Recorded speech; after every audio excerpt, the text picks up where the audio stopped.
Tell me how to distinguish a northwestern pond turtle from a red-eared slider.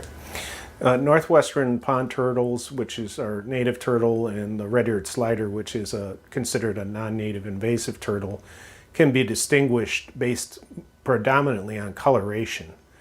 Most of the red-eared sliders are called red-eared sliders because they have a red marking right about where their ear would be. They also have striping on the legs, yellow striping, sometimes a little bit of red. And their shell, on the back part of their shell, there's a serration along the scutes that line the outside of the shell.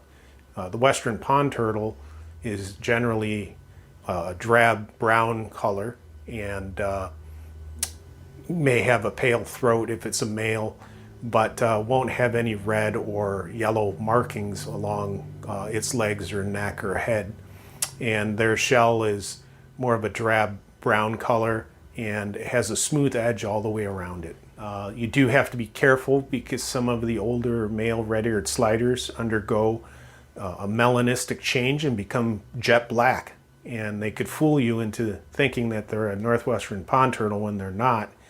And in that case, then you have to revert back to looking at the back of that shell and looking for that serration along the edge.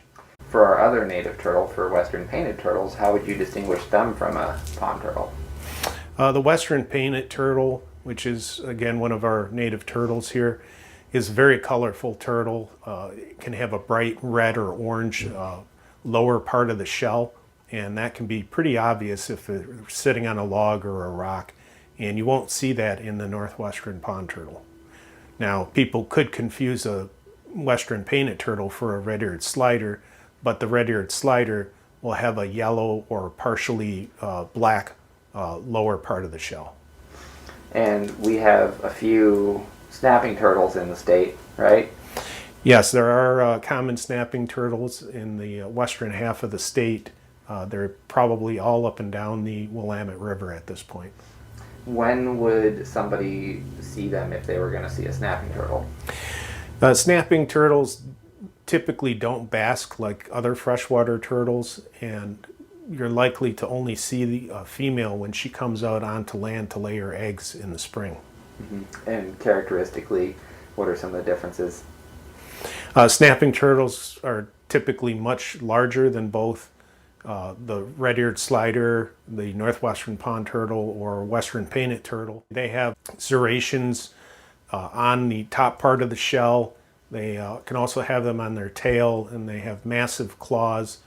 And the neck is quite a bit longer than the other turtles. They cannot fully retract that into the shell, and they will have a big head with a very intimidating looking beak on it that can draw blood if you stick your hand down there to touch the turtle. And if somebody sees a juvenile or a hatchling turtle, how can they tell what species they're looking at?